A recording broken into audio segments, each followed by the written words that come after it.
is Friday, August 20th, 2021. Coming up on Roland Martin Unfiltered, Texas Lieutenant Governor Dan Patrick.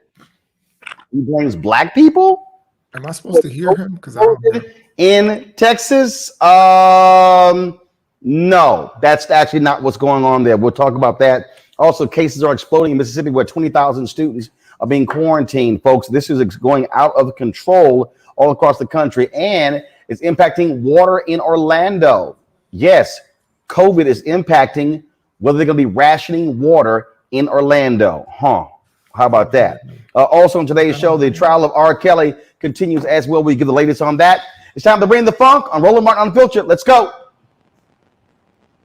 He's got it. Whatever the biz, he's on it. Whatever it is, he's got the scoop, the fact, the find. And when it breaks, he's right on time and it's rolling.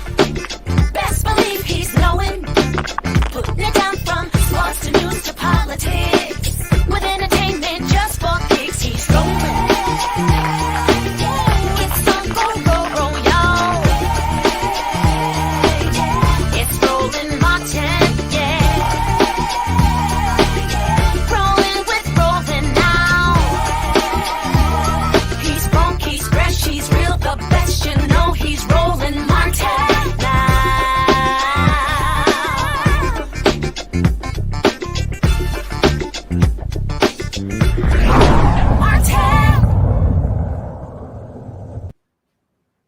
All right, the tried and true strategy of Fox News: blame black people when things aren't going so well. Last night on Laura Ingram's show, that is exactly what Texas Lieutenant Governor Dan Patrick did, blaming African Americans for the increase of COVID in Texas. Watch this. Coming after your state really quickly here, and as a response, coming after your state because the increased COVID numbers, hospitalizations, deaths are up in Texas, and there's a direct assault on your governor's policies and your state's policies. Very brief response.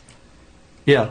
Well, Laura, the COVID is spreading, particularly most of the numbers are with the unvaccinated, and the Democrats like to blame Republicans on that. Well, the biggest group in most states are African Americans who have not been vaccinated. And the last time I checked, over 90% of them vote for Democrats in their major cities and major counties. So it's up to the Democrats to get, just as it's up to Republicans, to try to get as many people vaccinated. But we respect the fact that if people don't want the vaccination, we're not going to force it on them. That's their individual right.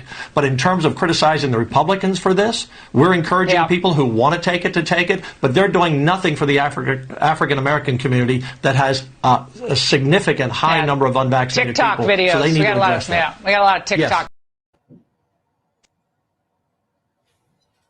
Go ahead and deal with this with our panel. It's a whole lot I want to unpack. Brittany Lee Lewis, political analyst, Kelly Bethea, communication strategist, Dr. Jason Nichols, Department of African American Studies at University of Maryland. Okay, Brittany. So let's now deal with this. 29 million Texans. Black people represent 3.5 million Texans. If you actually look at the hardcore numbers, white folks being unvaccinated is the problem in that particular state. There were a number of doctors who dropped information showing hospitalizations, largely white folks in Texas as well. But this is the one that jumps out to me the most here, Brittany. Dan Patrick is the Lieutenant Governor of Texas. All Texans. He sounded as if he was saying, our job is to get Republicans vaccinated. Democrats, your job is to get your people vaccinated. Yeah, I mean, absolutely, Roland. Just wow. I mean, first and foremost, this actually reminds me of Governor Abbott when he was trying to blame immigrants for the spread. And we know Black people, immigrants, we are being used as scapegoats for really, really horrible leadership at the end of the day. And all of this, unfortunately, the pandemic in its entirety has been politicized, causing, millions of deaths at this point, in hospitals that are being completely flooded with sick individuals. So it's really unfortunate, and but I'm not surprised. So Jason, it's now on black people. To Brittany's point, at first you had Governor Greg Abbott, who was trying to get the state troopers to arrest migrants. They were blaming them for COVID. Now they're blaming black people. There are more white people in Texas than black people.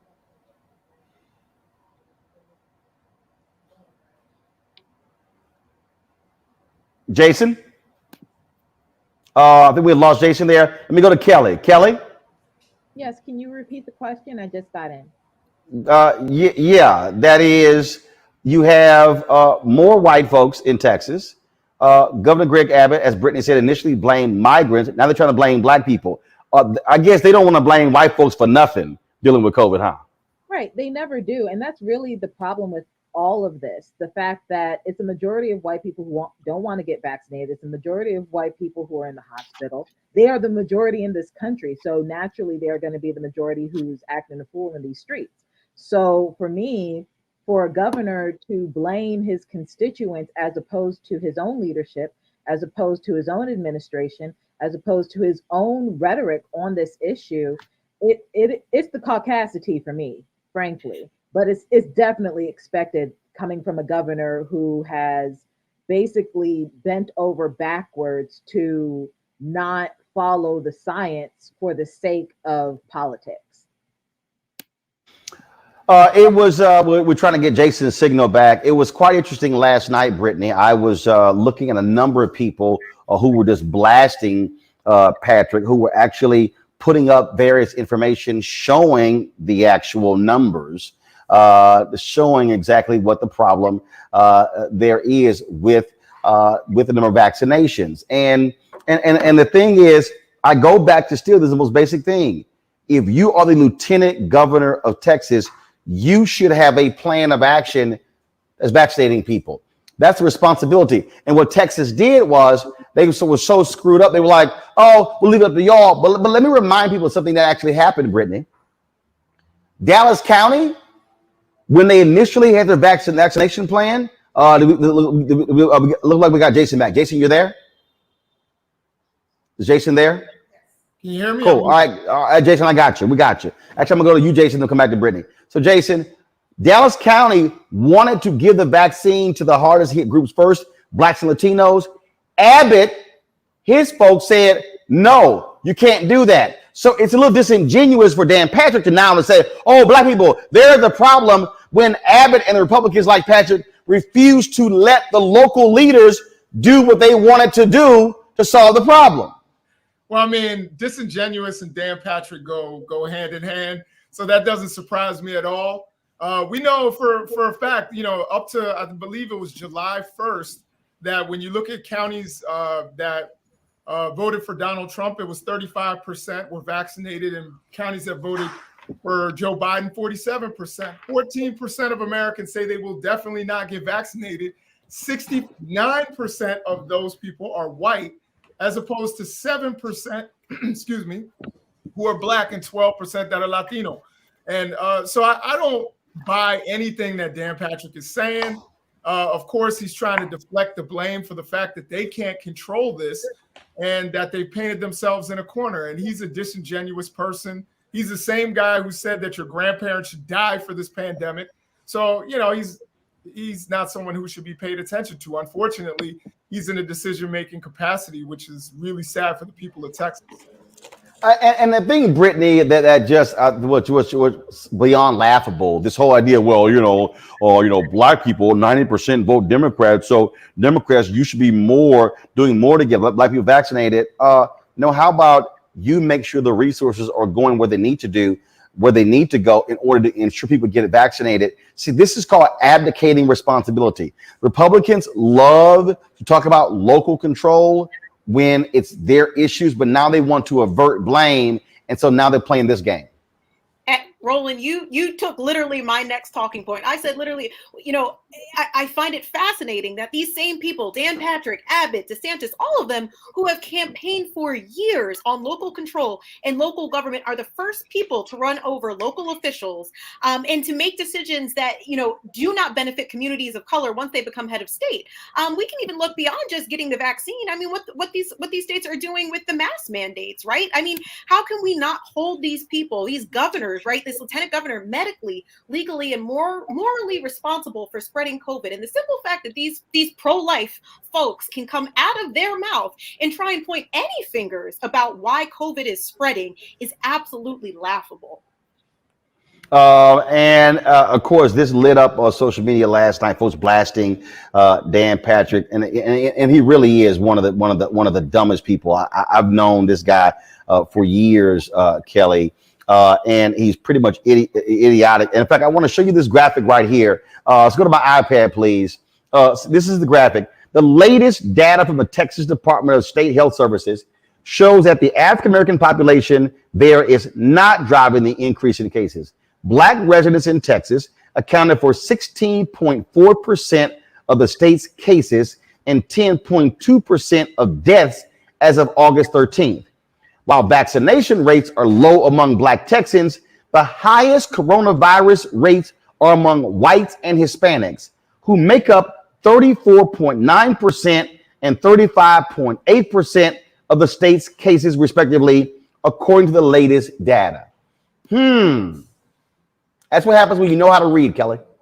Not only when you know how to read, but when you're just cognizant of the facts. When you actually use facts as opposed to your bigotry, you get better results as to how you want to proceed in your public health initiatives.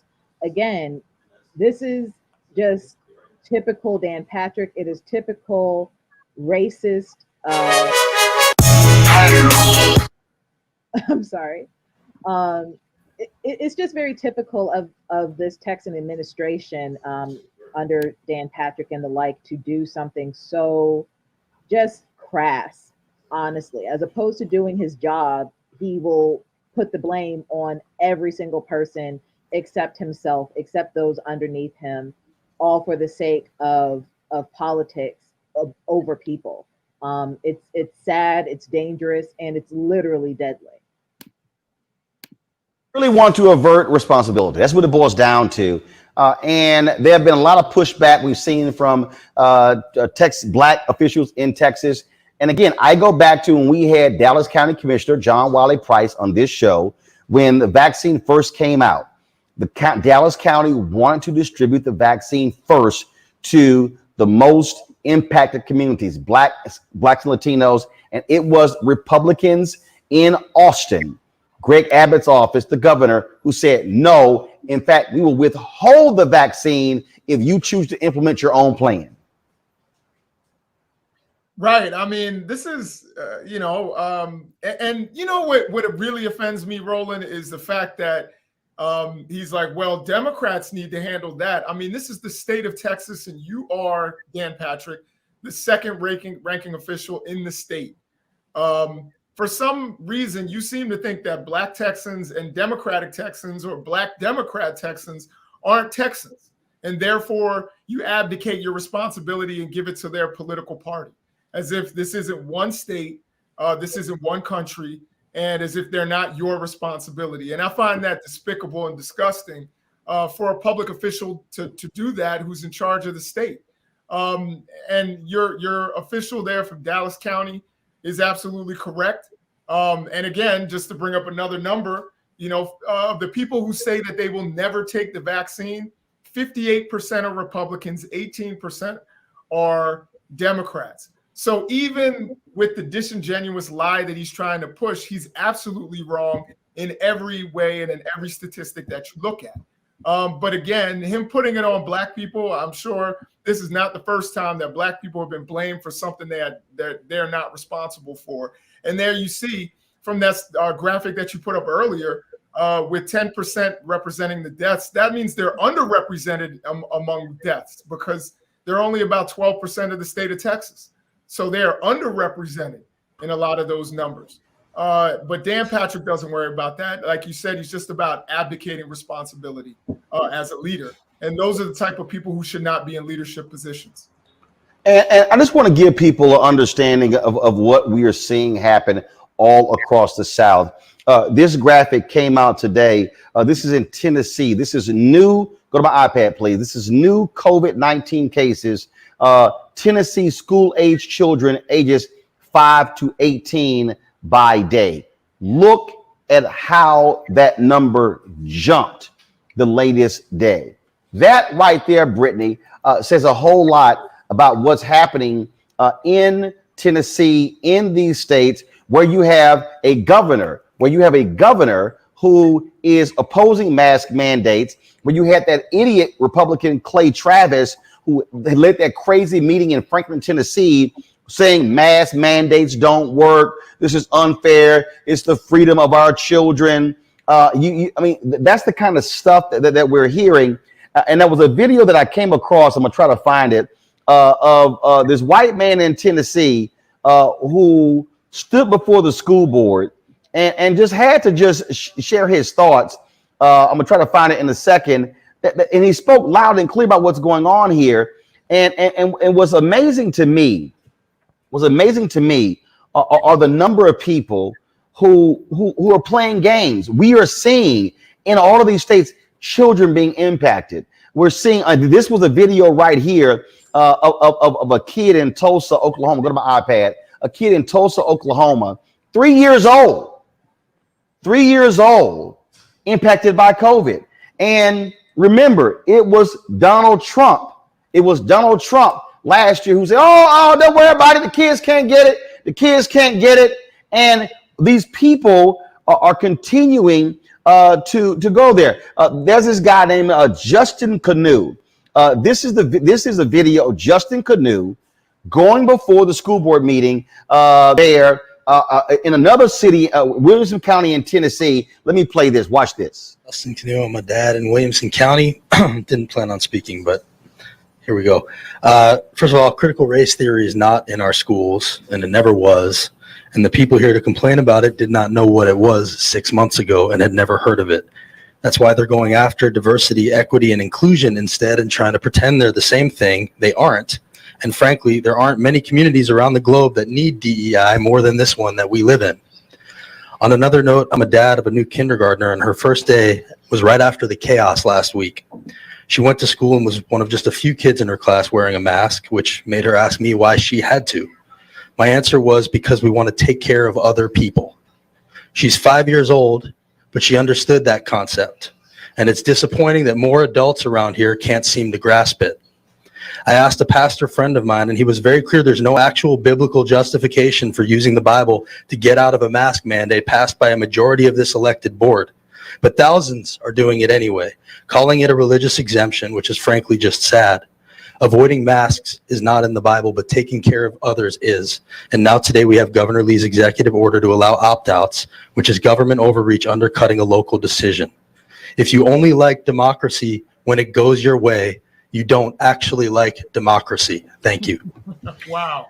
Our next speakers, Sally Berg. That's what you call chin checking some folks. I want to bring up right now Texas House member Jarvis Johnson. Representative Johnson, glad to have you back on Roland Martin Unfiltered. The thing here, we were talking about Lieutenant Governor Dan Patrick and the idiotic comments he made. I was just showing a video there in Tennessee where the cases are exploding as well. The gall of Patrick trying to blame black folks after they first tried to blame migrants. And even when he did on Fox News, of course, Laura Ingraham, she's so stupid. She's not going to sit here and push back on it. But he was a liar. He lied. He is flat out lying, trying to blame black people and saying, oh, folks like you who are black Democrats, y'all ain't doing y'all job getting black people vaccinated. Well, he's using statistics and not using numbers, because he said we are the largest number in most states across this nation. And the fact is that we make up 12% of the population. If you just do the math and we only make up, we only get 40% of our people have gotten vaccinated, that means we're still 2 million people. But when you look at the statistics, white people make up the majority of Texas. And when you look at that, then their numbers are well into the tens of millions. And so at the end of the day, he's just simply lying, pandering to his base, doing what he does to get his votes, to make people think that he's strong, and to take attention away from the real issues that Texas face. And so this is just another ploy by another. And I'll tell you like this, Danny Globe can't even get his own name right. So therefore, I know he won't get statistics right. And so anybody that don't go by their own name, I don't even listen to. So at this point, as you already called it, he's an idiot, and there's nothing more that we can do. And that's why we continue to fight against his hateful, idiotic rhetoric and all of the laws that have been placed forth by the Republicans. Let's also talk about what's happening there in Texas. You were one of the House Dems who came to Washington, D.C. To keep the House from having a quorum You've had 3 of your fellow Democrats go back. Yesterday, Republicans touted at the quorum that actually broke the backs of Democrats. So set us straight, because there's all kind of conflicting information. Do they now have a quorum to move forward with business in Texas? What's going on? They lied, and they lied. That's all they continue to do is lie. At the end of the day, there is no quorum that was made. The House was supposed to convene at 4 o'clock. There were 3 Democrats that did walk onto the House floor. Walking onto that House floor, they were able to, at that point, make the assumption that they had quorum, and they actually did not have quorum. There were, what I know, at least 4 other Democrats that were not on the floor, and I do know of at least 4 other Republicans that were not on the floor and not even in the city. And so what they did for the next 2 hours, between 4 and 6, didn't do anything. And at 6 o'clock, the Speaker of the House says quorum is met. And as soon as quorum was met, he gavelled out. Now, here's the question that I have for you. If, in fact, they've been waiting on us to come back for 6 weeks to be back on the House floor so they can push this voting bill down our throats and get back to the business of Texas, why did they gavel out so fast? And on top of that, they gavelled out until Monday because they know they don't have the numbers. Secondly, as soon as quorum was met, the warrants for our arrest was supposed to go away. Today, multiple Democrats were visited by the sergeant at arms and the sheriff to present warrants to a few of the Democrats at their homes. So why are you still trying to pick up Democrats when you already have quorum?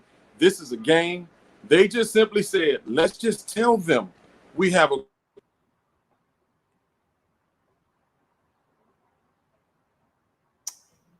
I think we lost. We'll wait till Monday.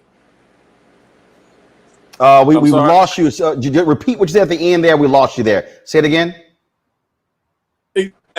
Well, the second point that I was making was that when quorum was supposed to be made, they gavelled out until Monday. I'm not quite sure why they gavelled out until Monday, because they knew quorum had not been made. And what they're hoping was that when they just simply said, let's just tell everybody that we made quorum. Let's just tell them we made quorum. And they won't know, because no one asked for strict enforcement.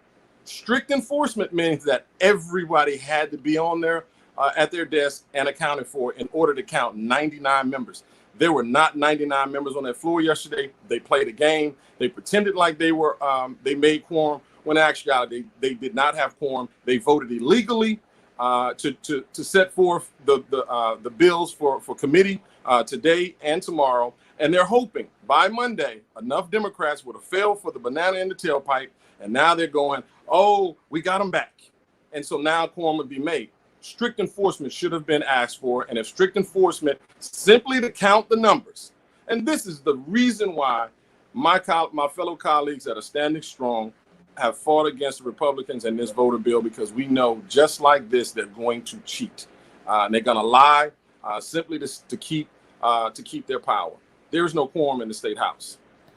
So can you explain, go to my iPad, please. Can you explain this letter from 3 of these Democrats, including Garnett Coleman, who's an African-American representing a black district, saying they're proud of the work that y'all did, but said that with COVID taking place all across the state, it said, quote, "It is time to move past these partisan legislative calls and to come together to help our state mitigate the effects of the current COVID-19 surge by allowing public health officials to do their jobs, provide critical resources for school districts to conduct virtual learning when necessary, while also ensuring schools are a safe place for in-person instruction and will not become a series of daily super spreader events." I'm sorry. What the hell does the legislature have to do with that? I mean, that's the responsibility of school districts. And so them coming back to do what? What? Your answer is as good as mine, and that's simply the question. I'll say this about my colleagues. This is what happens when you don't come to practice. You know, this is what happens when you want to try to win the championship on your own. This is what happens when you go rogue and you say, I can do it. I want to take the last shot. I can do it. I can win this game for us.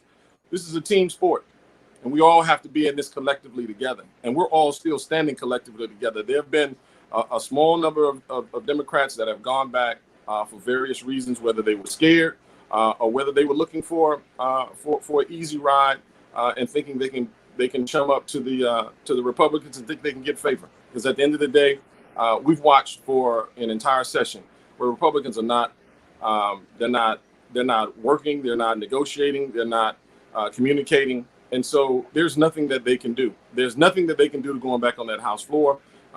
They are the ones who have taken away local control from school districts. Republicans have made superintendents bow down to them. They're literally putting our children in the crosshairs of COVID, and they're using this as a political tactic, and then trying to come back to Democrats and say, well, if you guys don't come back, kids are dying at the hands of Republicans, at the hands of a person like Danny Globe, the lieutenant governor of the state of Texas. And the reason why I keep calling him Danny Globe, because that's his original name. He changed it some years ago. But Governor Abbott and the speaker, they're all complicit in their move. They don't need us in order to get to do work. Let local control be with the school districts, the counties, and the cities to take care of their own constituents. But typical of a Republican government, they want to infringe on the rights of all Democratic cities so they can wreak havoc and chaos and disorder. So there's nothing my colleagues could do in order to go back on that floor. And as they continue to talk about negotiation, and I've said all along, I refuse to take from a who can give me a yes. And to negotiate on the House floor with other Republicans, they can't give you the yes. They don't have the authority. This is the governor's bill. So anything that is negotiated still has to go back to the governor. And if you didn't negotiate it with the governor, then you wasted time. And the Republicans lied to my colleagues, led my colleagues to believe that they would have a voice on that floor. And absolutely, they will not. They will not accept any of our amendments. And they're going to ram this bill right down our throat. We're going to do something on the House side. The Senate is going to have a bill on the Senate side. And I will guarantee you that the Senate bill is going to be the bill that will be rammed down our throats, because we've already passed the bill once before that led us to the quorum break originally, because we passed the bill and said, here, Senate, take this bill. It was 78 pages. When it came back, it was 200 and some odd pages. Pages that we never even saw or never even legislated on. So why would we allow this same thing to happen again? And they tried to sneak things into the bill and then backdoor it by saying, oh, that was a typographical error, or, oh, we didn't know what was in that bill. These same tactics employees are still being used. And unfortunately, some of my Democratic colleagues have, again, fallen for what they call the okey doke in the hood. And unfortunately, but I will say this, I still have faith that they will somehow see the writing on the wall. Somehow what Lieutenant Dan has said will resonate with them, to see his hate, to see his racism, and they'll realize that this is a losing battle that they are fighting, and we still have time to go back to Washington, D.C., to work with Congress, to work with the Senate in order to pass the John Lewis Voting Rights Act, as well as the For the People Act, and get something done in this country. So we still have time, and I'm still holding out hope for my other colleagues that have gone back, because I hope between yesterday and today they see how they're truly going to be treated, and they're going to be treated very poorly. All right, Texas House Rep Jarvis Johnson, we surely appreciate it. Thanks a bunch. And now that you're back at home, you might want to hire somebody to do some redecorating to get rid of that little thing that's on your wall that really needs to go. I'm just trying to I wasn't going to even come in here until I saw that shirt you was wearing, and then I ran into my man cave, and I said, man, I just can't let Roland do me like that, So. You need a new interior decorator for your man cave. All right, I appreciate it. Thanks a lot. Peace, brother. What you see happening here, Jason, I think says a whole lot. In that the actions of these Democrats in Texas are critically important because you have to use whatever means to get things done, and that's what they're doing by holding out. Absolutely. I mean, that's what we've seen Mitch McConnell use everything at his disposal in order to get his will. We've seen Republicans do this over and over again, and yet Democrats oftentimes don't do that. I would have liked to have asked the representative that you had there. I would have liked to have asked them, given what's going on with the Senate and the numbers that they have, and the fact that the filibuster still exists, does he think that this, attempt to get the Voting Rights Act, the John Lewis Voting Rights Act, is futile in the long run? That's a tough question, that I was just kind of playing with on my own. But I think that you've got to try everything. You've got to go through every attempt that you can. Texas is already the hardest state to vote in the country. And they're trying to make it even more difficult and take away voting rights. And I think what they're trying to do, the Texas Democrats, is admirable. I don't know how it's going to end up, but I definitely think it's an admirable thing that they're doing, using everything at their disposal. Well, the thing that I constantly make clear, Kelly, is that people have, if you go back to the 1960s, the original civil rights bill that was proposed by President John F. Kennedy, 1961. The Civil Rights Act doesn't get passed until 64. Voting Rights Act, not until 65. Fair housing, not until 68. And so I kind of need our people today to understand stuff ain't just going to happen in 3 or 4 months. That, you know what, the kind of pressure, I mean, take the Fair Housing Act, for example. The Voting Rights Act is passed in 65. The Fair Housing is August of 65, okay, signed into law. Fair Housing Act doesn't get signed into law until April of 68. That was a 2-year filibuster in the Senate of the Fair Housing Act. King gets killed on April 4th. LBJ sends a letter the next day to the House saying, let's honor the life and legacy of King by passing the bill he gave his life for. It was signed into law 9 days later. That was 2 years of a filibuster. And so a lot of people today, I think, get caught up, all the protests, it ain't worked because it's been 4 or 5 months. You got to be in this for the long haul.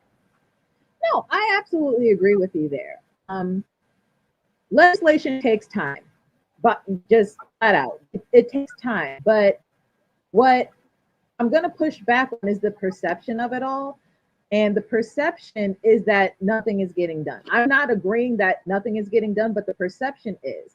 So, for example, when you see in the news how our Asian AAPI brothers and sisters were being harassed and ridiculed and assaulted in the span of what felt like a couple weeks, only for Congress to come together, not even within a month or 2 months, to come up with a resolution to combat that assault against AAPI community. That timeline is significantly shorter when you look at that versus our struggle in just getting voting rights. Now, granted, but Kelly, that was nothing in that bill. Look, I understand. Hold up. Why did that bill pass so quickly? Right. Because there was nothing in it. Nothing. I completely agree with you. That was no different than passing a resolution renaming a post office. And again, I agree with you. I understand the logistics and the intricacies of that resolution being virtually empty from a legislative perspective. But when you look at the perception, it looks like everybody else gets what they want in a timely fashion. That's all I'm saying. But that's people who don't even know what the hell they're talking about. Yeah. I mean, again, look, okay, so first of all, okay, but the perception of everybody else, here's the deal. The perception is if they are fighting so hard to keep this from becoming law, that must mean it's really, really, really important. Absolutely. Again, we're more or less saying the same thing. Yes, you need to be in it for the long haul. Yes, it is going to take time and you need to be in it for the long haul. But you also have to take into consideration, whether they're right or wrong, the perception of our other minority brothers and sisters at least appearing to get what they want, at least appearing to gain traction. When you look at the LGBT plus community, when you look at the Hispanic community, when you look at the AAPI community, whenever there is a huge problem, in the media, like regarding them in the media, it seems to be a pretty significant and quick solution. But when it But comes it's not to true. But that's not true.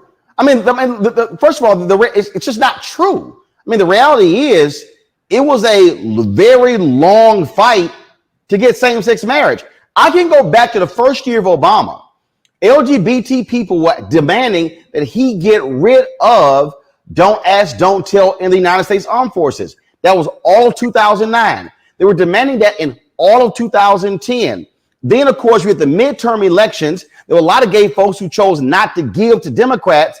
Then Obama kept saying Congress has to do it. I can't do it unilaterally. They said, actually, you can. And guess what happened? December of 2010, then they got rid of don't ask, don't tell. That was a 2-year effort. That wasn't, I'm like, literally, that was 2 years. I remember that vividly. They were pushing Obama to do it in the first year. It didn't happen until the end of his second year. So when somebody says that stuff happened quickly, 2 years is not quick. 2 years is not necessarily quick, but when you're looking at 2 years versus decades and even centuries of oppression in the Black community, yes, that is quick on the timeline. So what I'm Compared to what? No. But Kelly, if we're comparing things, compared to what? If we're comparing what, like for instance, Shelby v. Holder took place in 2013 that pretty much gutted Section 4 of the Voting Rights Act. Correct. Republicans were in control of the Senate. You knew it couldn't actually happen. So what happens? Dems retake control of the Senate, take control of the House. Biden is now president. So we've had Biden in the White House since January. This is August. It's 7 months.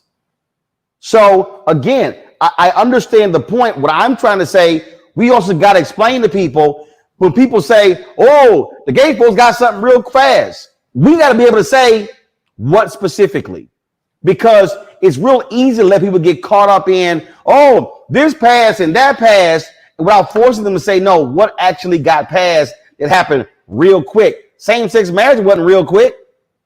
They had to go all the way to the Supreme Court. That wasn't real quick at all. I understand what you are saying. And if you're just looking at how long a year is or how long 2 years is, absolutely. That's not a short amount of time, objectively speaking. But when you're looking at the trajectory of the entire movements on the timeline, plural, our timeline in the Black community, as far as it goes to getting legislation passed, it has taken decades. It has taken years. Yes. As opposed to when you see other minority groups trying to get their stuff passed, it may take. What? Okay, hold on. Sorry. See, this is what we got, Kelly. What other minority groups got stuff passed? You just gave out a list of. No, LGBT. That is not a minority group. That's white. See, we gonna sit here. See, what I'm not gonna do is I'm not gonna compare LGBTQ to us because that was white folks. That was white folks. But they're still a minority group. No. I'm not gonna call LGBTQ a minority. They're not an ethnic minority. No, they're not. That's white folks. Strictly ethnic minorities. I was talking about a group of people who are deemed minorities getting legislation passed. And here's the deal: when you have numerous white gay billionaires, and you have folks who are in positions of power, that's the difference there. If we really want to break down how that thing happened, you have a racial difference as well, which is also why a lot of Black gay folks are saying, hey, there are things that they have been fighting for that still have not been addressed there. That's what that's also what you're dealing with there. What I'm talking about specifically is not this all-encompassing on this issue of this particular bill. What we're looking at is also the difference between power on the state level and power on the federal level. And that, Jason, is also what we have to, which is also the difference that we're dealing with here. And sure, people can throw all kind of stuff out and say, oh, everybody else getting stuff And trust me, I've been dealing with the trolls. Like the Asians got their bill, and I keep saying it passed 94 to nothing in the United States Senate. That means there was nothing in that bill that had any teeth whatsoever. Yeah, no, I agree with you. I have to agree with you there. The only thing that I will kind of, I don't know if it's a disagreement. The only thing that I would say to what you're saying is that while it does take a long time for legislation to pass, we've got elections coming up next year. Yep. So a lot of people are like, yo, we need to pass this. We need, that's the urgency, the sense of urgency. When your guest was talking about, using a sports analogy, that's why you have that sense of urgency that coaches always talk about. And that's why they're going right now. And that's why they're leaving the state, is because we've got elections coming up now, just about. We're almost in election season. So I think, like, while I dig what you're saying, that, it does take a long time. And if you want to talk about even LGBTQ plus people, we could say it took decades and centuries for them. We could certainly, go that same route. They just started getting legislation, when people were running up in and Harvey Milk and all that, that was the 1960s and 70s. So you could certainly make that same argument there. And I agree with you there. Where I would add a caveat is that there is a sense of urgency, particularly when we dealt with 4 years of Trumpism and the fact that could reemerge. And we saw what we saw on January 6th. A lot of people are like, okay, we saw 2020, we were successful, and they're going to roll it back within 2 years. And so this is why there's a huge sense of urgency. Like, we can't wait, the way we waited for some other legislation in our community. So I think that's the only thing that I would add to the conversation. The biggest thing that we are dealing with, and this is a part of the battle here. And part of the battle also is getting folks who don't live and breathe this stuff to realize what we're talking about. Again, the reason I bring up those critical civil rights bills in the 60s is because what we've had in this country is this whole view that, oh my God, these things just magically happened. And I'm like, because that's how actually they're taught, as opposed to, no, 2 and 3 and 4 and 5 years a slog. Now, no one wants to sit here and wait, but the reality is we have to get people to understand that stuff, this ain't microwave politics. And that's the key, Kelly, that I think when I'm trying to talk to some people, they're like, well, why nothing happened? You're like, bruh, this stuff it ain't just gonna pop off real quick.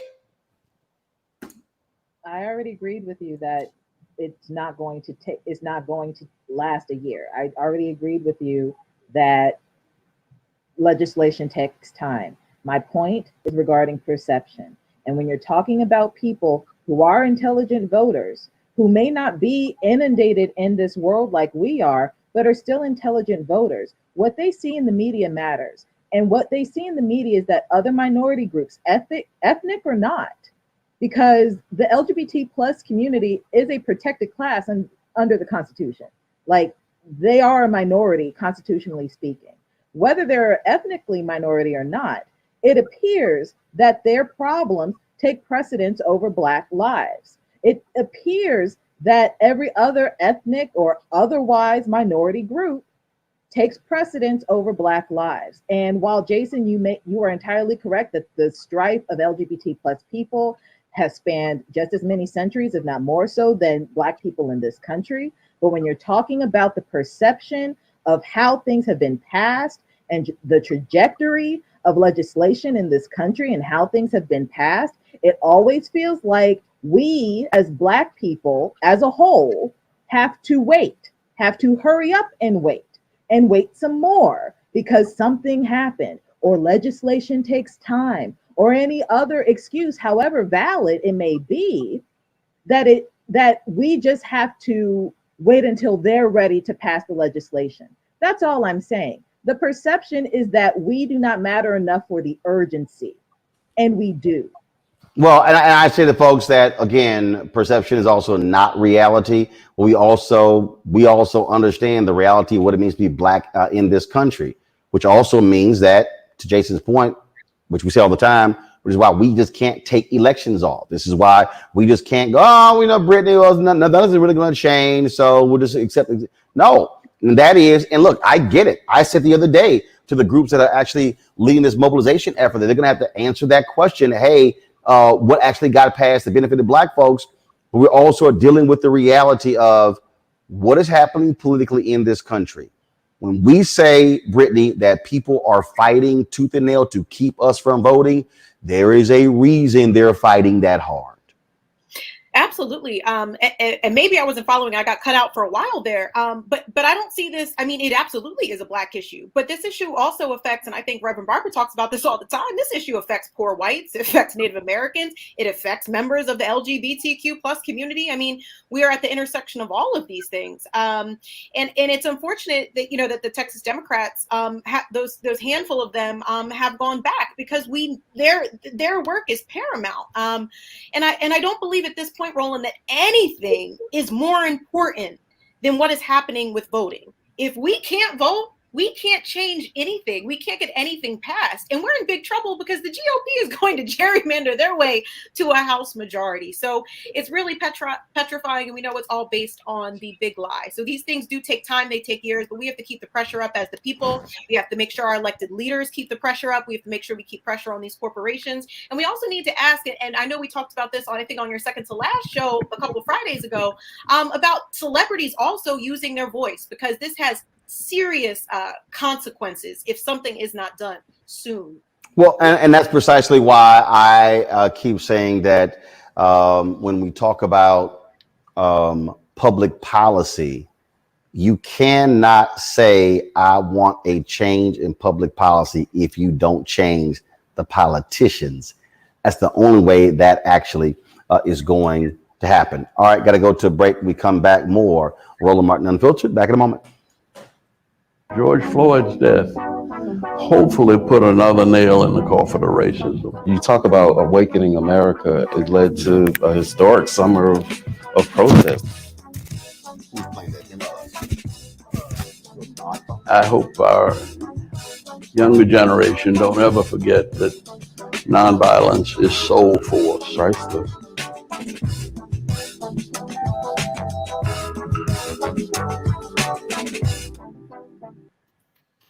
Football bands, and one of the best fan experiences in the country. The Cricket BX SWAC Challenge kickoff returns to Atlanta on August 28th, along with special guest College Game Day. Then Alcorn State takes on North Carolina Central with conference bragging rights on the line. Center Park Stadium is the place to be on August 28th. Come tailgate all day before enjoying a primetime matchup on the gridiron. You don't want to miss this. Check out MEACSWACChallenge.com for more information. Our age have lost the ability to focus the discipline on the art of organizing. The challenges, there's so many of them and they're complex. And we need to be moving to address them. But I'm able to say, watch out, Tiffany. I know this road. That is so freaking dope.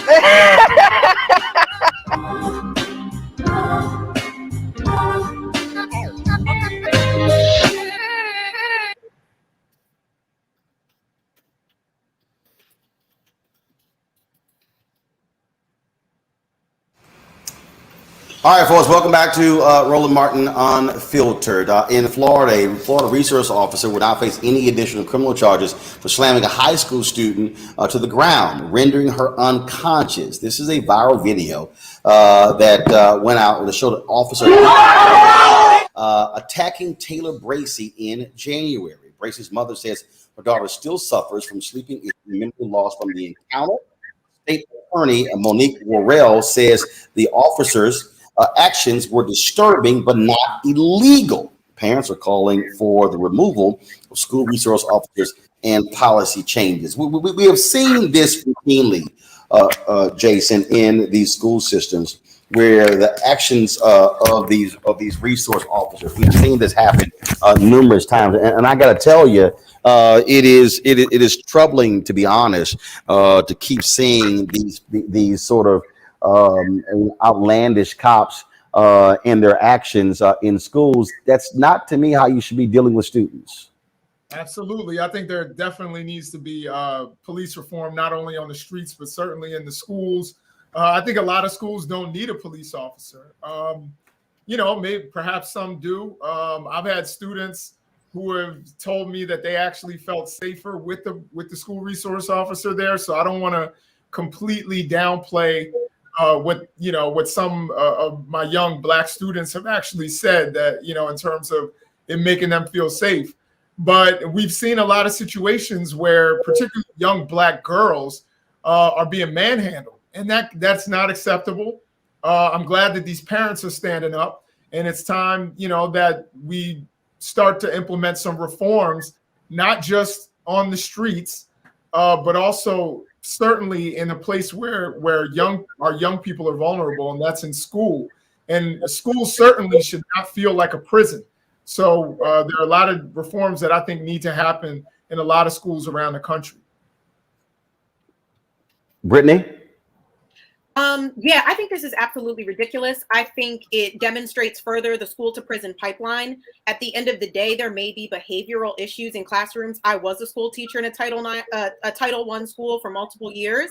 These are children, and these kids are still developing. So in my opinion, police have absolutely no place inside of the school system. I think their presence does reinforce the idea that they are not in school, but they are in prisons, because most of these predominantly white schools do not have police officers walking around. But what I can tell you is that the majority of these predominantly white schools have counselors, nurses, school psychologists, and social workers. And we can just look, 1.7 million students, 1.7 million students are in schools with cops and no counselors. 3 million students are in schools with cops and no nurses. 6 million are in schools with cops and no school psychologists. 10 million with cops and no social workers. So I always think this goes back to why there's a quote unquote behavior in the first place.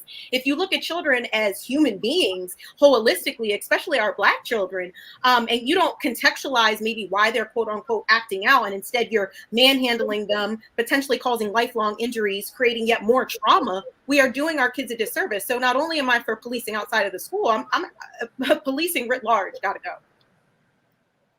go. It's also a matter, Kelly, of, again, I would think that your job as a school resource officer, like cops on the streets, is to de-escalate. What we often see is escalation. Absolutely. Not only to de-escalate the situation, but considering that you are in a school setting. To piggyback off of what Brittany was saying, these are children, period. They are minors, they are adolescents, they are children. And for these officers to basically dissociate themselves from the humanity of Black children is really just evil to me. I would assume that these officers, I don't know about this officer, but I would assume that a lot of these officers have children of their own, or certainly they know people with children. I'm sure they wouldn't want to see their child in that situation. I'm sure they wouldn't want some other resource officer manhandling a young girl, their young girl, and body slamming her to the ground. And there's also something to be said about, just as a whole, the expedited rate of, like the perception that Black girls are more mature and more advanced and more adult-like than their counterparts of the same age. And there are studies on it and the like, but Black girls are still girls. They're still children, and they should be treated as such. So this officer was in the wrong on several fronts. As far as, whether they need to be in schools or not, again, I'm split on the issue, because I know students, like what Jason said, who feel safer around them. I also know of situations like what Brittany said, where they don't need to be there at all. But at the end of the day, this officer, regardless of whether you feel like he was supposed to be there or not, simply did not do his job of de-escalating the situation. All right, folks. Again, it's crazy to see, I think, what happens when you talk about these resource officers and how they behave in the schools. We remember what took place in South Carolina when the young girl was body slammed out of her desk. I mean, that's just absolutely crazy and outlandish. And so it is sad as well. Let's talk about a recent report that talks about the Department of Justice and Black Lives Matter. There was a study that was called, a report was called Struggle for Power, the Ongoing Prosecution of Black Movement. It finds the Justice Department deliberately targeted supporters of the Black Lives Matter movement. How did they do so? Well, our next guest is the Policy and Research Coordinator for the Movement for Black Lives, Dr. Imara Inya. Glad to have you on Global Unfiltered. How you doing? I'm good. Glad to be here. So break this down for us. Exactly how were leaders deliberately targeted by the Justice Department? Sure. So this study was conducted by the Movement for Black Lives in partnership with the City University of New York Law School, the CLEAR Clinic, and it was designed to really understand how the federal government charged or got involved in the prosecution of individuals who were involved in the uprisings in 2020. The report covers the time period of August 31st, 2020 to October 25th, 2020, October of last year, and it looks at the charges that were brought to individuals in 326 cases, and it shows quite clearly how the federal government overreached in an attempt to federalize charges against those who are involved in protests. It also really shines a light on the historic role that the federal government has played in attempting to interfere with the rights, particularly of Black people, to express their displeasure, to protest, and to essentially to exercise their First Amendment rights. And so this report, again, done with the Creating Law Enforcement Accountability and Responsibility Clinic out of the City University of New York and the Movement for Black Lives, really speaks to a historic practice of the federal government as it relates to Black people actually exercising their First Amendment rights. And so the implications of this, now obviously, what was the span of this study? What years did it cover? So the report actually covers the months between August 31st of last year and October 25th of last year. And it looks at 326 cases in which we found some pretty startling facts. And so the implications of the report, for example, are that in about 92%, almost 93% of those cases, the federal government attempted to upcharge. So essentially to charge at a higher rate or a higher level than those same infractions would be at the state or local level. So it shows a clear overreach of the government, and the implications are significant.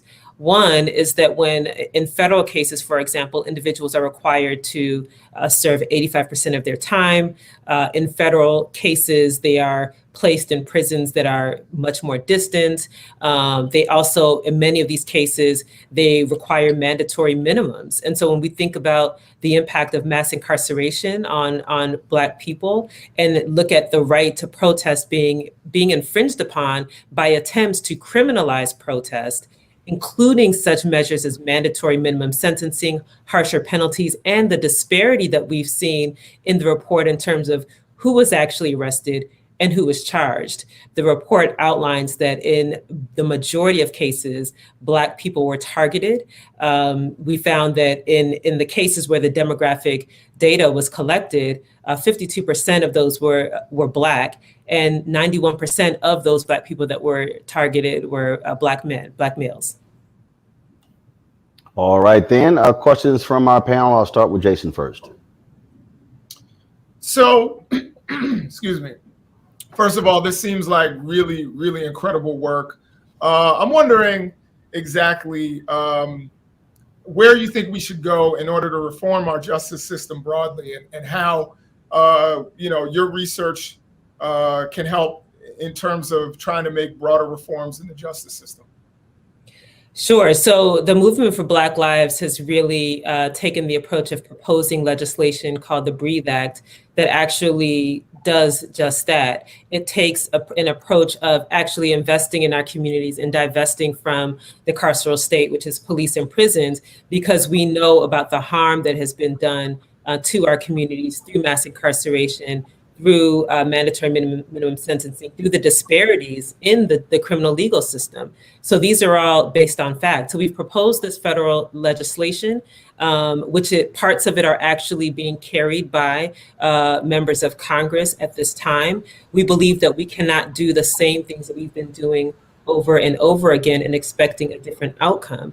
And so what this report shows is that when it comes to Black people expressing their First Amendment rights, and really as of last year coming out because of the murder of George Floyd and in large numbers, that the federal government stepped in ways that they do not typically do to make sure that people that were involved, and especially Black people involved in these uprisings, are getting charged federally, are getting harsher sentences, and they're not treating white people that were involved in protests the same way. And so we're seeing that disparity play out, even in the language that's being used. I mean, we could all remember words like thugs being thrown around, and they're members of Antifa, et cetera. And yet, for white individuals that were involved in the insurgency on January 6th, they were called very fine people. We know that the federal government uses language and propaganda to demonize Black people, and they've done so historically. We can go back to the time of J. Edgar Hoover. We can go back to 1919 and the language that was used that led to Red Summer in 1919. We can go back to COINTELPRO, which actually uses language, the Joint Terrorism Task Force uses language that's eerily similar to COINTELPRO, which was used to attempt to dismantle what they called Black radicals, like the Black Panther Party, the Nation of Islam, the Southern Christian Leadership Conference. The government has historically been involved in these efforts to curtail protest, and they've used the legal system to do just that. Kelly. Hi.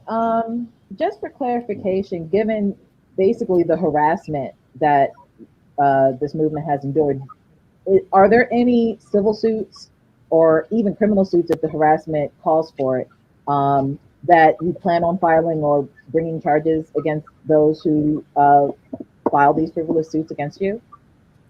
Yeah, so one of the biggest calls that the Movement for Black Lives is making is for amnesty for anyone, any individuals who were prosecuted during that time frame. I mean, that's one of the first things that needs to happen is amnesty. And we know that there have been individual cases where they are attempting to push back against these charges.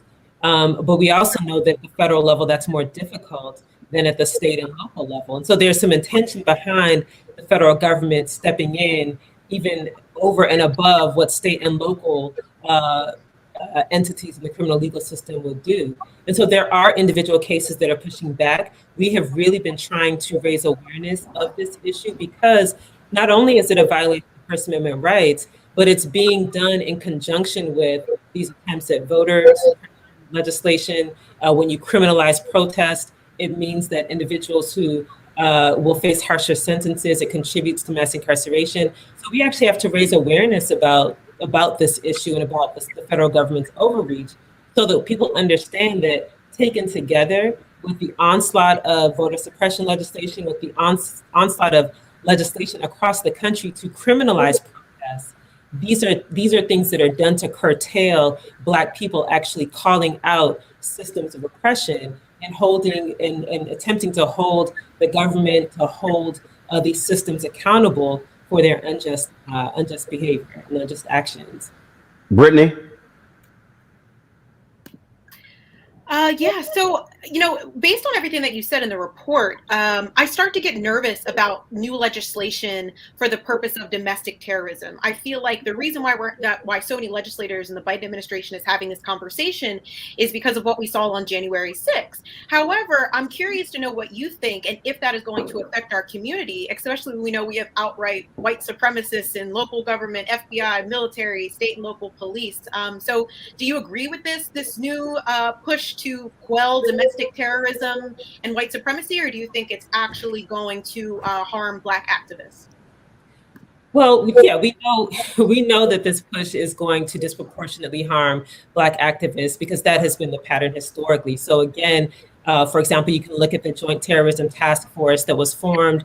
We can look at what happened in 2017, where this new term, Black identity extremist, came out of the FBI for the purposes of actually targeting Black people who are engaged in work to address systemic racism and oppression.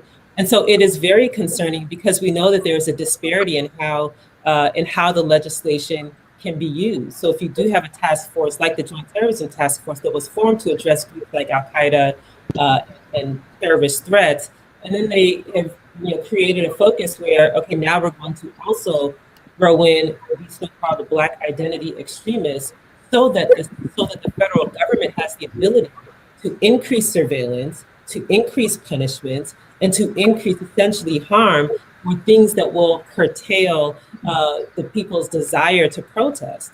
It's done to dissuade protest, and it's also done to instill a level of fear, because you don't want to, if you express your protest or if you engage in protest, that you'll be prosecuted, you'll be arrested, you'll have federal charges. So this is the concern. I mean, and we see this pattern happen throughout history. So for example, this increased surveillance of the Black Panther Party. I mean, we know that there's a collaboration between the FBI, the local police department in Chicago, to actually ensure that damage was done to the Black Panther Party by using the state, using the federal government to increase surveillance. And we're seeing that same pattern playing out right here, creating new language so that you can then have justification to use the heavy hand of the state to overreach and to dissuade Black people in particular from expressing their First Amendment rights and speaking out against oppression. All right. Well, we certainly appreciate it. Certainly great work with this, and hopefully with a new administration, there will be a much different attitude from the Department of Justice, because we certainly know how thuggish the last one was. Precisely.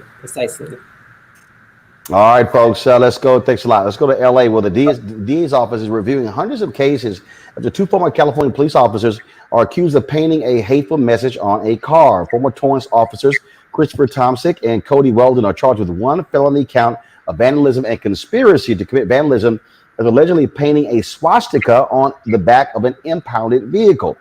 Both men pled not guilty to the charges. The DA's office has identified hundreds of cases involving the officers and says his team will review them to ensure there's been no other misconduct. In the news conference with CBSN, both the Torrance police chief and the county DA condemned the act. Any form of racism, bigotry, hate, or misconduct at the Torrance Police Department.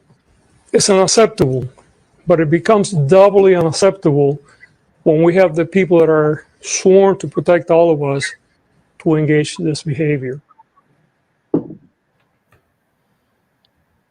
Torrance Police Chief Jeremiah Hart has fired 13 other officers because of an ongoing investigation into messages he characterized as racism and hatred. These two cops were terminated in 2020. All right, y'all, let's talk about the drama with Jeopardy. Al Trebek, longtime host, dies of pancreatic cancer. This is one of the most sought after jobs in television. It is a huge job, also very rich. Well, the executive producer, Mike Richards, basically chose himself. Sony says it went through all of these different research focus groups, but he was the executive producer of the show, and he put himself up for the job. Then he gets the job. Well, then we come to find out that Mike Richards made a lot of comments derogatory about women and others over the last number of years. It became so much that, well, he quit. This is the statement that he put out. It pains me that these past incidents and comments have cast such a shadow on Jeopardy as we look to start a new chapter.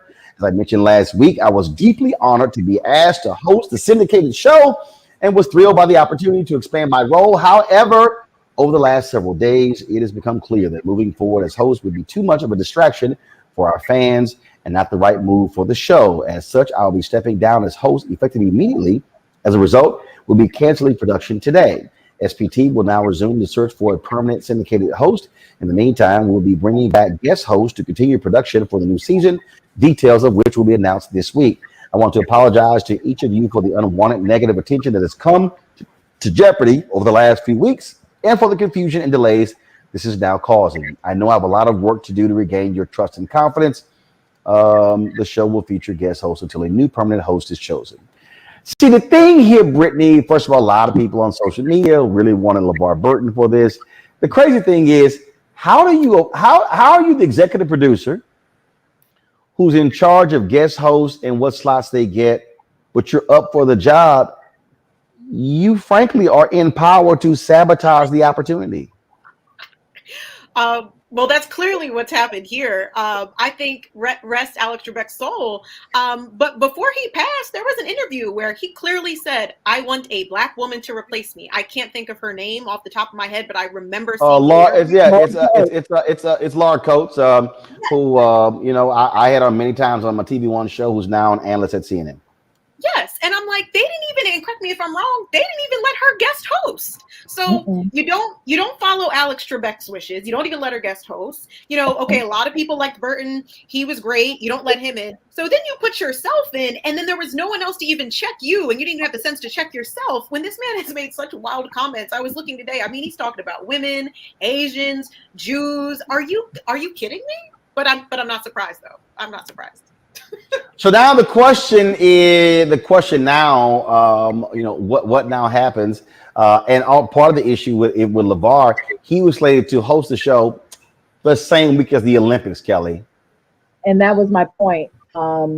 It just feels like everyone is just trying to do their own thing when it comes to this. Obviously, Richard set himself up. That is his name, right? Richard.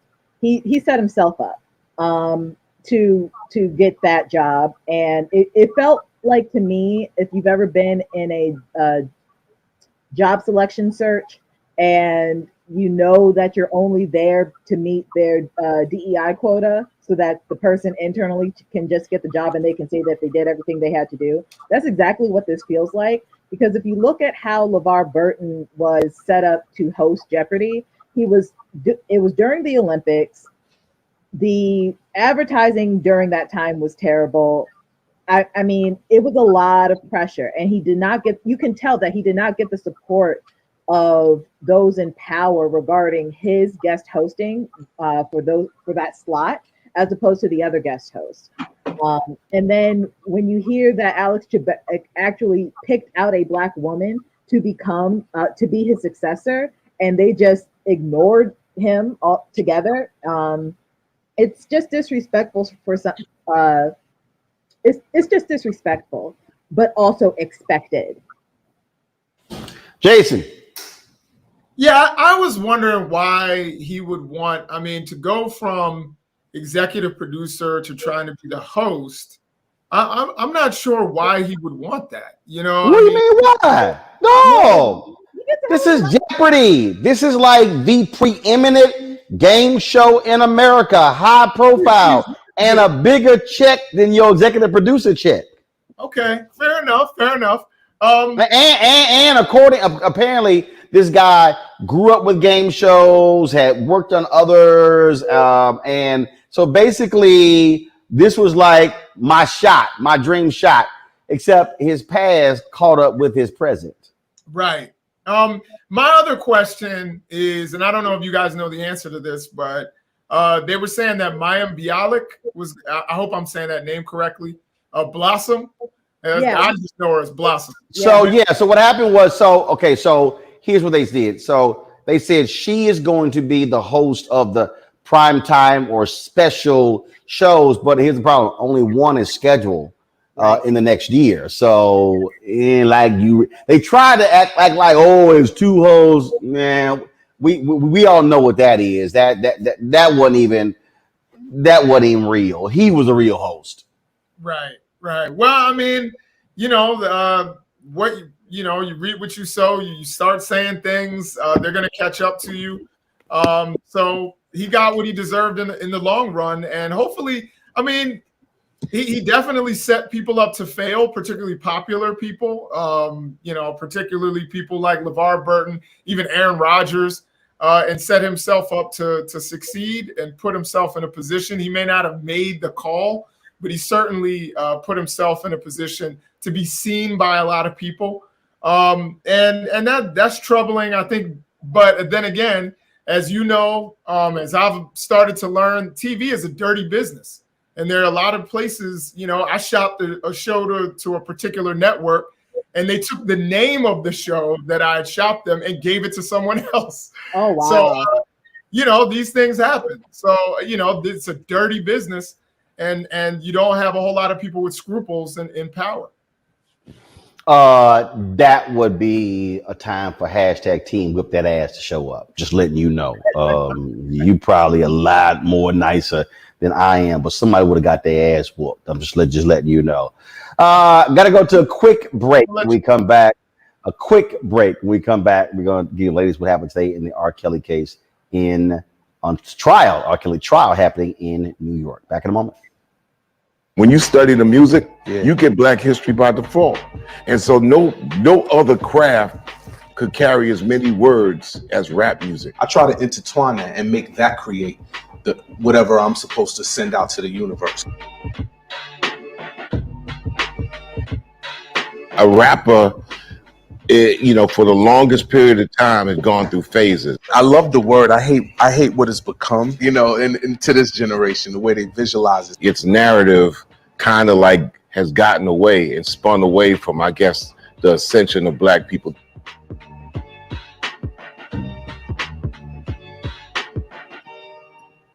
Football bands, and one of the best fan experiences in the country.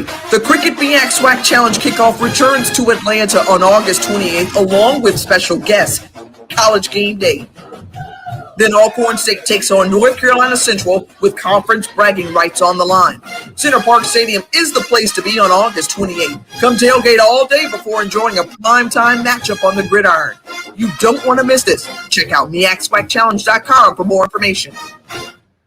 Hi, I'm Israel Houghton. Apparently the other message I did was not fun enough. So this is fun. You are watching Roland Martin, my man, Unfiltered.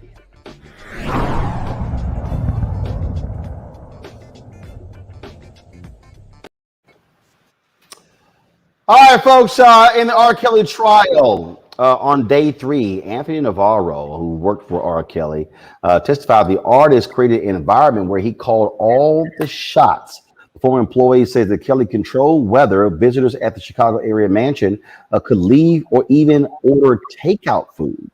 The testimony bolstered the government's contention that R. Kelly controlled everything around him and created an environment where girls and women who entered the space faced strict rules that gave them little choice but to submit to the singer's sexual whims. Now, on yesterday, the doctor who treated R. Kelly for herpes said that he would often, that he allowed him to see him, but not necessarily treat him.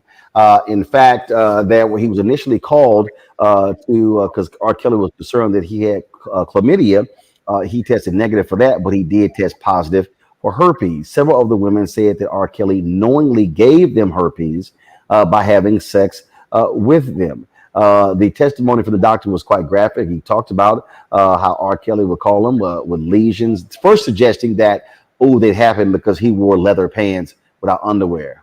No, it's not what happened. It was actually him having a sexually transmitted disease. The doctor said, though, that R. Kelly never paid him, but he did fly the doctor and his wife all around the country to various concerts. What we are seeing in this trial, Brittany, is a lot more than what we saw in his first trial a number of years ago in Chicago. You actually have people, women, who are testifying against R. Kelly. This is not the only trial. It's what he faces cases in 2 other states, and so if a miracle happens and he gets off in this case, he still has to contend with the other cases. R. Kelly looks like the jig is up. 54 years old. He may be spending the rest of his life behind bars. Yeah, Roland, I wish we as a society, specifically our community as well, to protect Black victims, protect Black women, and hold our sexual and domestic abusers accountable. This man should have already been behind bars. We knew R. Kelly was a predator decades ago when they were on the corner selling the tape where he peed on that young child. And we ignored it because he had some hit songs, and we love to blame the victim. We love to tell our young girls who are children that they're fast instead of holding these old behind predator men like R. Kelly accountable for trying to flirt, sexually abuse, groom, and rape these young kids. So I hope that this is a wake-up call to our society, because it shouldn't even had to have gone on this long for us to stop victim blaming, because that's why it has gone on for so long. Stop asking women, well, what did you drink and what did you have on, instead of asking, because the only thing that causes a rapist to rape is being a rapist. And stop having society ask the victim, well, why didn't you leave? Ask the abuser why they're hitting someone, and really do what's right by these victims, because it's absolutely ridiculous. And this man should have been behind bars, but I do think it's inevitable. He's going to end up where he deserves to be. And again, in each day, we're seeing quite graphic testimony in this trial, Kelly. Yeah, just something that you said really quickly. He actually tested negative for herpes and tested positive for something else, but he was being treated for herpes, and the doctor concluded based off of his reaction to the treatment that he had herpes, but he did test negative for it. I just wanted to clarify that. It's still all disgusting, but I just wanted to clarify. Either way, like Brittany said, this man needs to be under a jail cell. We knew that he was a predator before the tape. We knew he was a predator when he married Aaliyah, a 15-year-old. We knew when the album that he made with Aaliyah started off with "Age Ain't Nothing But a Number." His handle or nickname was literally the Pied Piper. And if you don't know what a Pied Piper is, it's a older man who plays like some type of flute or piper, and that music lures children to this predator. And he embraced that moniker.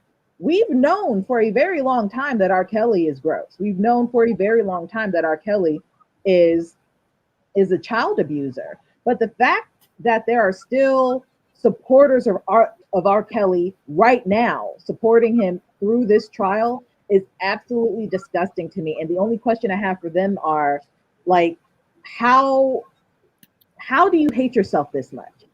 How dissociated are you from reality to enable a predator of this magnitude? Because the facts have been out there. He has admitted in several occasions, interviews and the like, that he has an affinity for children. He's a disgusting man. And for you in 2021 to still support him and go so far as to think that, the system is against him and people are racist and people are, it's gross to me. He needs to be under a jail cell. And yeah. Let me say this here. First of all, the doctor had been treating R. Kelly since 1994. What he said is that he suspected he had genital herpes as early as 2000 because of the symptoms. The doctor testified there was a lab test that came back negative, but the doctor said the timing of the test is important, and the test itself can at times give false negative results. The doctor said, quote, "I did not conclude that he did not have herpes." McGrath testified in referring to his various medical records. He did say over a period of time that he was treated for herpes 5 times since 2000. That was what the doctor actually testified. Jason, when you look at this case, when you look at again the number of people testifying, what you did not have before, you had a lot of people who did not testify. In fact, in the previous case, the young girl that was seen in the video, first of all, people got to remember, R. Kelly was found not guilty because the jury could not ascertain the age of the girl in the video. But they forced a delay for so long. By the time that she actually testified, she was much older. And so therefore, they could not reconcile that. That's actually what happened in that particular case. This is different. You now actually have former employees testifying against him, women involved testifying against him. And so the prosecution has a lot more ammunition to target R. Kelly. Yeah, I think that the prosecution is probably going to have a pretty rock solid case. And they're going to have, now the documentaries have been made. I didn't watch the documentaries, but one of the things that I think we, kind of piggybacking off of what Brittany was saying in terms of this being a cultural moment for our people, is that we really need to address, sexual assault and predatory behavior, because it's my understanding, and correct me if I'm wrong, but R. Kelly was a victim of sexual assault of his sister, if I'm not mistaken. And, I'm sure his sister was probably a victim of someone else. We've got to start to address these issues in our community to cut them off so that we don't have generations and generations of victims and people victimizing other people. R. Kelly is going to be where he deserves, I believe. And I was shocked that he got away with it in the 90s. And I was really shocked with some of the responses that would come on the radio when they would talk about it. People in our community, how they were blaming the victim. I think I read an interview with the victim where she blamed herself. I think that these are cultural, moments where we have to do some teaching and learn so that we don't actually keep this kind of thing going and looking the other way when it's happening. Because, I knew people who said this was a well-known thing in Chicago, that R. Kelly would come by the high school, that they knew that he was, picking up girls at the high school when he was well over age. So this is something that we have to stop looking the other way. And hopefully this will be a teachable moment for the culture. It was actually R. Kelly's brother who said that the two of them were molested by their older sister. R. Kelly also had said that he was molested by a man when he was around 10 years old. Bottom line is, with all of that, where you're seeing, again, prosecutors lay out a very, very lengthy list of evidence in this case. And so we're going to be covering this even further. Let's give you an update also what's happening in Haiti. Folks, impassable roads, complicated efforts to deliver aid to the region, where more than 2,000 people have died as a result of that earthquake over the weekend, that 7.2 earthquake. Hospitals in Port-au-Prince are closed after 2 doctors were kidnapped there as well. Haitian doctors are demanding their release before reopening the hospital, further hampering the recovery efforts in the country. As I said, nearly 2,200 people have died. More than 12,000 have been injured.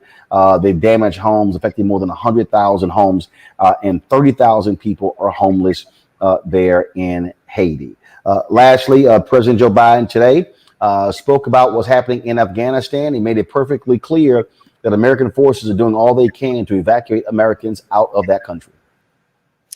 We're going to do everything that we can to provide safe evacuation for our Afghan allies, partners, and Afghans who might be targeted because of their association with the United States. But let me be clear. Any American who wants to come home, we will get you home. But make no mistake, this evacuation mission is dangerous. It involves risks to our armed forces, and it's being conducted under difficult circumstances. I cannot promise what the final outcome will be, or what it will be, that it will be without risk of loss. But as Commander-in-Chief, I can assure you that I will mobilize every resource necessary. And as an American, I offer my gratitude to the brave men and women of the U.S. Armed Forces who are carrying out this. I find it really interesting, Jason, to watch this media reaction. I mean, you have these idiots out here. There was some dude who wrote a piece in the New York Times saying that Joe Biden's presidency hinges on Afghanistan. No, it don't. You also, Fox News, so they had some dude who had a biomedical company, who's an entrepreneur who wrote a book about woke capitalism, trying to blame wokeness on Joe Biden and Afghanistan. These people are absolutely deranged. I'm telling you right now, I don't think for a second that what happens in the midterm elections next year or what happens in 2024, Afghanistan is going to have anything to do with it. Yeah, no, I don't think so either. I think that most Americans wanted an end to Afghanistan. And one of the things that I'd heard, actually, I think it was Lawrence O'Donnell who said, maybe it's not, wars never end in a pretty way. So maybe it's not the pullout that you don't like. Maybe you just don't like war. And so maybe we should not get into wars. So I think, most Americans wanted an end to this, and it needed to end. We know that the Trump administration met with the Taliban. They basically rubber stamped this whole thing. And it was, there are 2 administrations, 3, 4 administrations that we can blame this whole quagmire in Afghanistan on. And I think thinking people are going to recognize this. And again, elections are all about turnout. So I think that this is not going to hurt Democrats. I predict that Democrats are not going to bleed out the way Republicans did in 2018, where you saw them, the Democrats take 40 seats. I don't think it's even going to be close to that. I think Republicans will regain the House, but not by the margin that we saw under Obama's first term or under Trump's first term. I think it's going to be smaller. First of all, keep in mind, Republicans can actually gerrymander themselves into winning the House. So hell, they can do that without even one ballot being cast. I just get a big kick, Brittany, out of watching national media go on and on and on. Eric, I think I did it the other day. Eric Bollert had this. Actually, he posted this tweet that came from Andrew Tyndall that showed the amount of attention that national media played to Afghanistan in the past 4 years. I want to pull that up because I think this is what speaks volumes why all of these takes you're hearing on Afghanistan right now are pretty nonsensical and stupid. I'm going to find the exact tweet, but what Andrew Tyndall said is that in the last 4 years, ABC, NBC, and CBS did combined. Here it is right here. From 2015 through 2019, this is how many minutes network news covered Afghanistan. ABC 16, CBS 25, NBC 16. Less than an hour of coverage total over 5 years. I'm sorry. Afghanistan is not going to define the presidency of Joe Biden. I mean, where do you start, Roland? The mainstream outlets care about sensationalism and ratings. They don't actually care because this has been going on for quite some time, as we know, well over 20 years. And, I think it's important to say that one of the first rules of understanding geopolitics in an imperialist context is recognizing that empire, right, what the America is with all of our military bases, claiming to work in good faith for the purpose of other countries' interest, is simply not true, right? And I'm really tired of the U.S. and the media talk about the invasions of Afghanistan as some failure or mistake or mere lapse, or simply blame it on Joe Biden, as you mentioned, as if this kind of particular conquest is first or last of its kind for the U.S. Just a little bit of background. The CIA toppled the Socialist Democratic Republic of Afghanistan several decades ago, which is how they ended up funding and arming the Taliban in the first place. You're talking about right-wing extremists getting the go-ahead from President Jimmy Carter's National Secretary Advisor. Operation Cyclone literally holds the Guinness World Record for the most expensive covert operation. This was admitted by Hillary Clinton in multiple interviews. It's not even a secret, right? So I think we see, again, the U.S., and it's not a Joe Biden issue, help create the Taliban, use them, invaded Afghanistan when it suited their interests, profited from the war economy, fomented the divisions, and then left, while Afghans are running for their lives. And all of this has to do, at the end of the day, has to do with profit and natural resources. We can look at what's happening with what has happened with the opium crisis here in the United States and how much opium, the opium poppies that are out in Afghanistan. And we can also look again just at profit. So when we think about that, war in Afghanistan was one of the largest transfers of wealth from the American taxpayers to wealth defense contractors. And 51 members of Congress and their spouses own up to 5.8 million in defense contractor stocks. So again, I say all of this to say that you are absolutely right, Roland. This is not just a Biden issue. This is, quite frankly, a issue that goes on both sides of the aisle, because war is a profitable business. And at the end of the day, the U.S. will do what it needs to do to secure resources that we don't have abroad. I just sit here, Kelly, and just, again, when I listen to these people on these shows, yell, holler, and scream, they didn't give a damn about Afghanistan last week. they didn't give a damn about Afghanistan when we cast the vote to invade Afghanistan 20 years ago. The only one who did was Sheila Jackson Lee. Barbara Lee. The only one who voted against that war.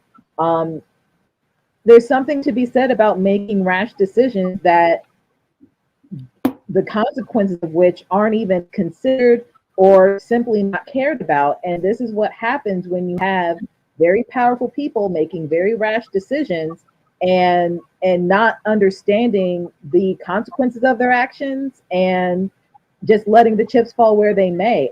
My heart breaks for the citizens of Afghanistan because they didn't ask for any of this. They didn't ask for any of this. They didn't ask for the United States to come over there. They didn't. They just didn't. So for me, my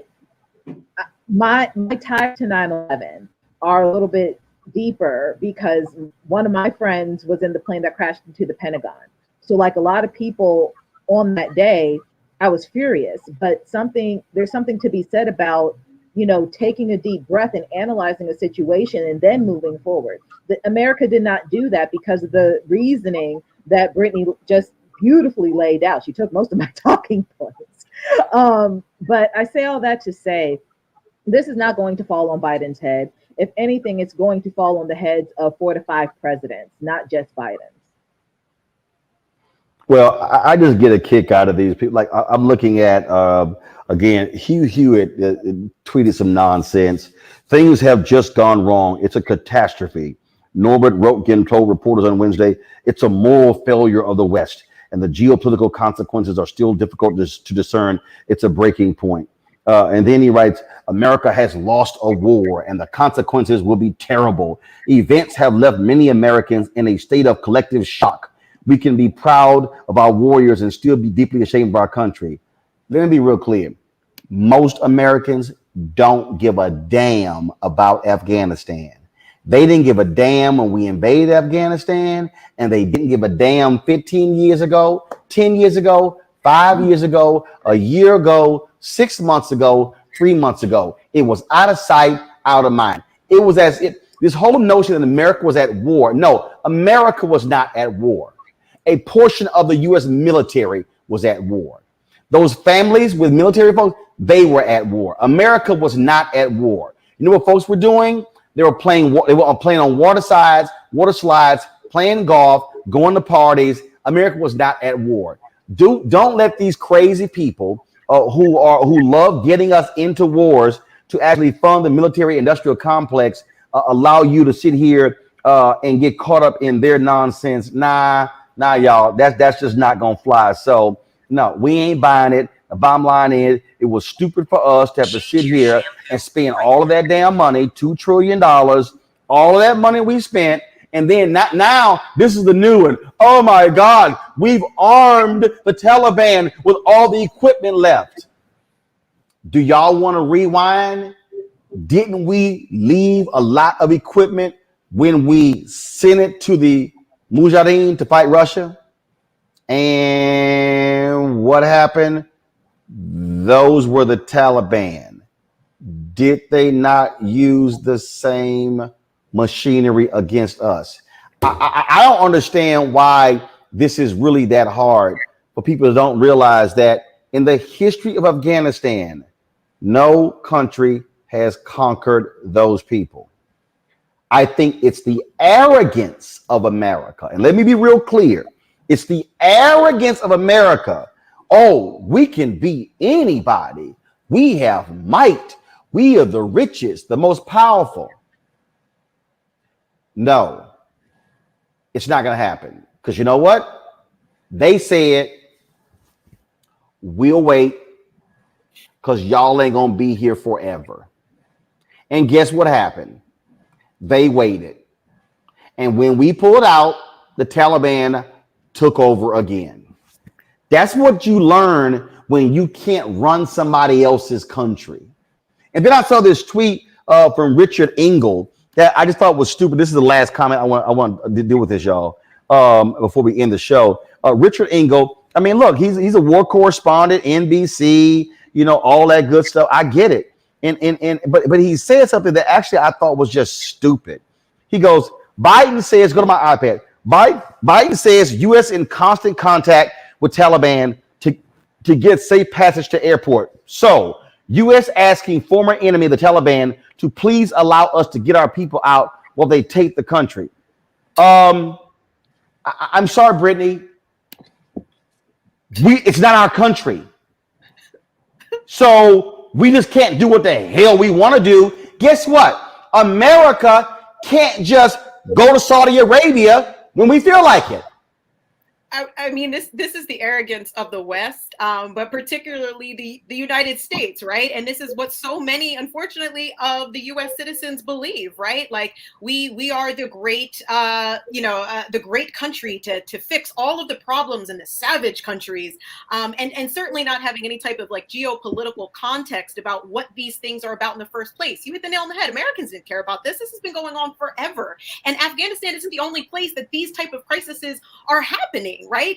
America has their hand. They have more military bases than any other military, and we put more money in the U.S. military pockets than the next eight Western developed countries combined. I mean, the folks don't really care, and I think it's just really important for us to recognize that, specifically when it comes to not only putting money in defense contractors' pockets and having that wealth transfer, because it all comes down to money. It's also about how the opium poppies in Afghanistan helped promote the opioid crisis in the U.S., which was directly linked to the occupation of Afghanistan, which then helped the military-industrial complex, which feeds the pharmaceutical company, which then feeds the addiction crisis, which then feeds the prison-industrial complex, which finally feeds the prison-industrial complex, and the cycle keeps going. Y'all don't fall for the okie doke. It's as simple as that. Kelly, Jason, Brittany, I really appreciate it. Thank you so very much. I want to thank everybody for tuning in today, watching as well. Monday, I'll be broadcasting live from Los Angeles, California. So looking forward to that.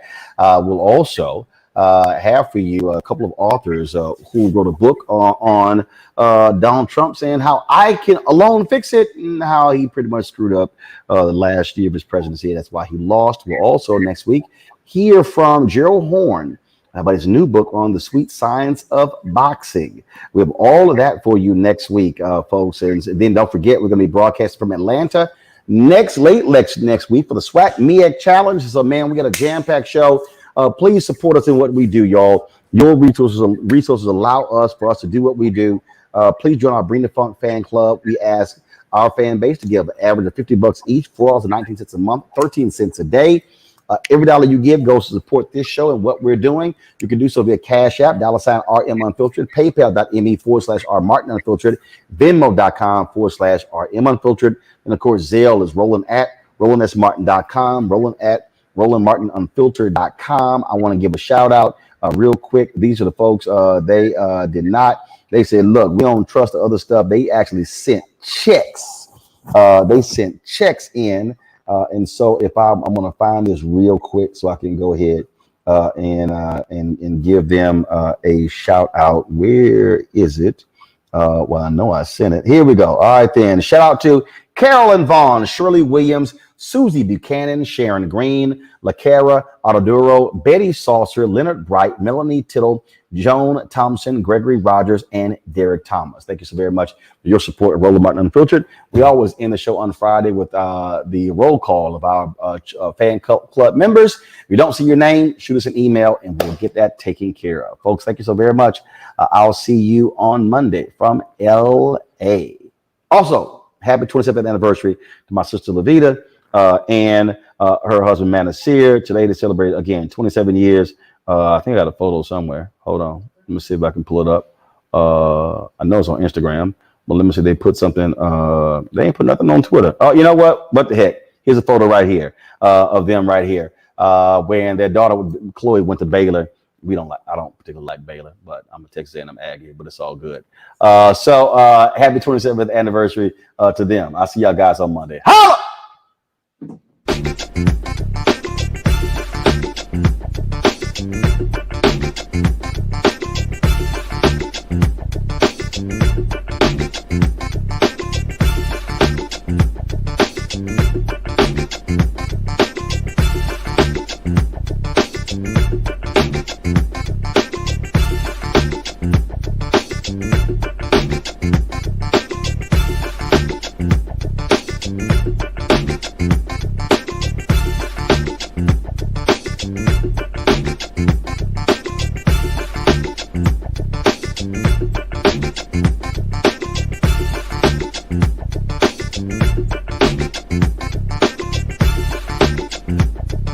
Peace.